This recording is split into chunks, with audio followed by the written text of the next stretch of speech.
Court కేసులతో కలహాలు వద్దు. కోర్టు కేసులతో కలహాలు వద్దు. కోర్టు కేసులతో కలహాలు వద్దు. Build a better nation.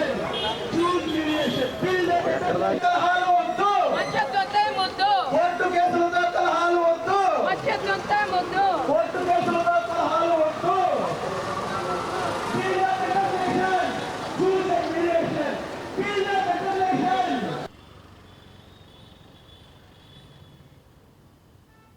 రోజుల్లో మన న్యాయస్థాన ప్రాంగణంలోకి వెళ్తాం కాబట్టి అందరిసారి కోర్టుల చుట్టూ తిరగొద్దు అంటే రాజీ మార్గమే ముద్దు.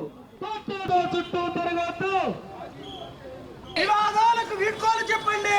మధ్యవర్తిత్వానికి శ్రీకారం చుట్టండి. వివాదాలకు వీడ్కోలు చెప్పండి. మధ్యవర్తిత్వానికి శ్రీకారం చుట్టండి. వివాదాలకు వివాదాలకు వీడ్కోలు చెప్పండి. మధ్యవర్తానికి శ్రీకారం చుట్టండి. వివాదాలకు వీడ్కోలు చెప్పండి. మధ్యవర్తానికి శ్రీకారం చుట్టండి. Build a better nation. Choose a mediation. Build a better nation. రాజీ ముద్దు. పంతాలు పట్టింపులు వద్దు. రాజీ ముద్దు. పంతాలు పట్టింపులు వద్దు. రాజీ ముద్దు. పంతాలు పట్టు. మధ్యవర్తమే ముద్దు.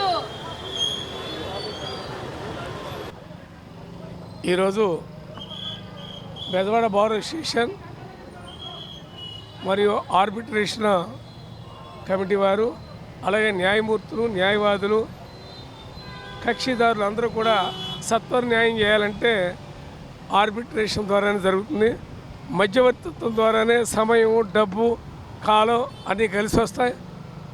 అలాగే ఈ ఆస్తి తగాదాలు ఉన్నటువంటి ద్వేషాలు ఈర్ష్యాలు కోపాలు అన్నీ కూడా సమస్య పోతాయి. ఆరోగ్యంగా ఉండొచ్చు, డబ్బులు ఆదా అవుతాయి. అలాగే కోర్టుల చుట్టూ దశాబ్దాల పాటు తిరగవలసిన అవసరం లేకుండా సత్వర న్యాయం జరగడం కోసం ఇది ఒక గొప్ప సిద్ధాంతపరమైనటువంటి దానికి తీసుకురావడం జరిగింది. జాతీయ స్థాయిలో దీనికి ఇవాళ వారోత్సవాలు ఏర్పాటు చేశారు. ఆ వారోత్సవాల్లో భాగంగానే ఇవాళ బీబీఏ నాయకత్వంలో అలాగే న్యాయమూర్తులు న్యాయవాదులు కక్షిదారులు అందరూ కూడా ఇందులో పాల్గొని 1 కిలోమీటరు రన్ని నిర్వహించడం జరిగింది. ఇది ఏదైనా కానీ సమాజానికి శుభపరిణామం.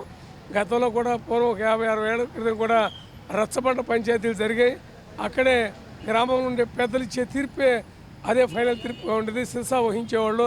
ఇవాళలాగా డబ్బు రావటం కానీ లేకపోతే కాలం వృధా అవటం కానీ కక్షలు పెరగటం కానీ లేదా ఈ హత్యల దాకా రావటం కానీ గతంలో లేవని కొన్ని సందర్భం మనవి చేసుకుంటూ ఏది ఏమైనా కూడా రాజీ మార్గమే సుగమనం.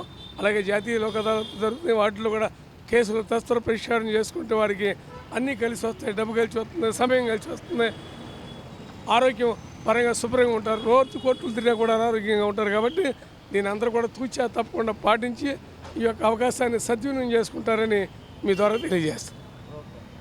ఈ రోజున సుప్రీంకోర్టు వారి ఆదేశానుసారం ప్రకారము అలాగే హైకోర్టు వారి ఆదేశం ప్రకారము 1K పాదయాత్ర జరిగింది. మధ్యవర్తిత్వం దేశం కోసం అనే కాన్సెప్ట్ మీద జరిగింది.